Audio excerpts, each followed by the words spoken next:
Andre, Tevez and Oscar just moved to the Chinese Super League. I don't know, this is ridiculous. All the players are going to China, Kevin. Yeah. Find out more as we discuss in 1 minute.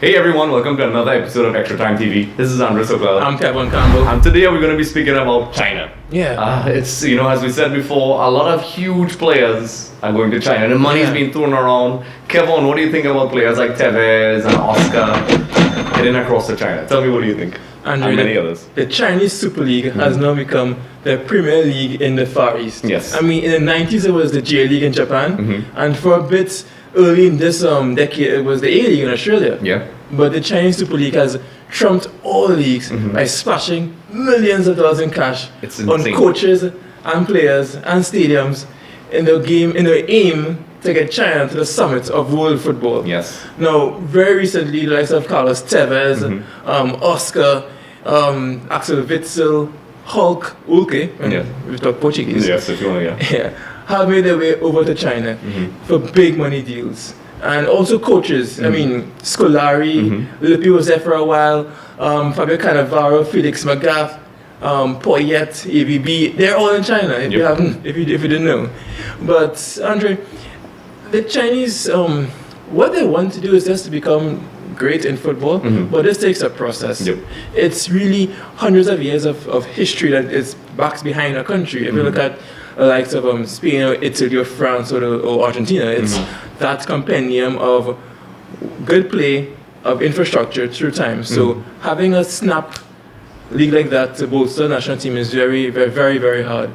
And again, these players come across, Oscar especially in his prime, and it's big money, but as part of the Chinese league, they have only 5 spots for foreign players. And I was looking at the dynamics, and when you look at Chinese players, they're actually paid very well. Chinese nationals playing in the Chinese league, paid very well. So that encourages clubs to go out and get players for cheaper. So that's why you have a lot of Brazilians who the world may not know of, like Goulart, and who play in China and make okay money, and then they splurge on the big signings like Lavezzi and Witsel and them. So it's a difference like that, and I think it's similar to the MLS model, but they're just pumping more money in the Chinese Super League. So I'll see how it goes. I think you touched on a very important point there. You can't buy history. I love that what they're trying to do. I love that somebody's challenging the established order. Not to sound all cryptic, established order, but I really like that what they are trying to do. I admire that. The MLS did the same thing. A lot of people have been heavily critical of the money. I think it's actually kind of hypocritical in a lot of ways, because a lot of the established teams that have made their names were basically because they had more money than the other teams. The Manchester Uniteds, the Bayern Munichs, even the Bayern Munich president was very critical, and he said, "I do not like it. It's I can't remember the exact words, but yes, he was very, very, very much. He spoke about it with complete disgust. And the irony of that statement is Bayern Munich is the premier team in Germany. They basically buy all the stars in Germany, and they have the money, why not spend it? If I had lots of money and I could have invested in the Pro League, I would try to get big players across. But what it brings up is the age-old argument. And the US suffered, shouldn't say suffered, but they learned that you can't buy success overnight. There's a model you have to use. And they did it way back in the day of the Cosmos. I mean, huge stars were there, Pele and all those guys, Beckenbauer. There's a whole bunch of players, and it didn't. George Best. It didn't work. Gali Cummins was there, so we have local people, and it didn't work how they thought. And I think it's a bit of arrogance that they try to buy overnight success. Maybe for a team you could buy overnight success, but for the success of a league, it doesn't work that way. People don't know that the Premiership, to get where it is now, took about 20-something years in this format. I mean, they were around forever, but the English Premier League started way back in the 1990s. And work their way up to what they are now, to the marketing powerhouse that they are. Whether you like the league or not, that's an entire discussion. We'll have that another time. But when I first heard about this, I was like, oh, Tevez, I guess he's kind of old, he's going to take the money and go. I could respect that. Yeah. Eto did it a couple of years ago when he went to Angie in Russia. So, I could respect that. You're trying to secure your future. People don't realize that these are jobs to these players. Mm-hmm. They're all not Cristiano Ronaldo's and Messi's with ridiculous contracts. Yeah. I mean, Tevez is all right. He's no slouch either. And then I started to hear Lavezzi, and then I was like, okay. Mm-hmm. He's still kind of old, so maybe he's cashing in. But then I started to hear the younger names, Oscar. They even want Aubameyang from Dortmund. I was like, wow. Yeah. And the thing is, Dortmund is a selling club. So I could see them not, if the right offer comes, I think they would say no. The only thing is that will elude them right now is the promise of that prestige, the glory. The Champions League is the Champions League. The Premier League is the Premier League. It's over 100 years old. Yeah. South America, the Copa Lib and so on. Mm-hmm. Sudamericana, the Brazilian leagues. They have that history, and that's something that we'll always have to struggle with. I think it will, if they are consistent, and the way how the social media works now. I think in about 5-6 years of proper marketing, they will rival, and the only thing that Achilles heel that they will have is, can they rival the prestige of the Champions League and the already established leagues? And that's where I think players will be like, do I go to China in my prime, or do I stay in maybe in a mid-level 4th place team and play in the Champions League? That's you. I mean, I know what I would choose, but I don't play, so. I'm a bit of a romantic with this one, because I like that. Yeah, because I want to see, maybe in the next 30 years, I mean, a World Club Cup with backing and with authority. Oh, yeah. Where you have Guangzhou, Everglade facing off against River Plate or facing up against Juventus and having big money riding on it and big prestige riding on it. Because the World Club Cup now, I find it's a bit watered down. It's not as potent as it could be. So when you bolster the potential of these teams in the Far East, it bolsters the entire world in terms of the club game. And thing is, I would like to see a Guangzhou or a Shanghai Shenhua playing at this elite level. And Andre, Guangzhou Everglade, they actually won the Asian Champions League, which was the first time, which was a big honor. That's like the best in Asia. And they have guys, they have been the Chinese champions for the last 6 years. Good management from Lippi and now Big Phil Scolari. They signed Jackson Martinez from Atletico Madrid last year. So that was my first shocker. What's going on? And he didn't look happy to go. Honestly, if you saw the press conference, it was really sad, but he's enjoying himself. And also Gustavo Poyet. It's like a rivalry between Shanghai Shenhua and Shanghai SIGC, because you have Poyet versus AVB. Willis Boas, remember him? And it's so that's the gravel voice. I'm AVB.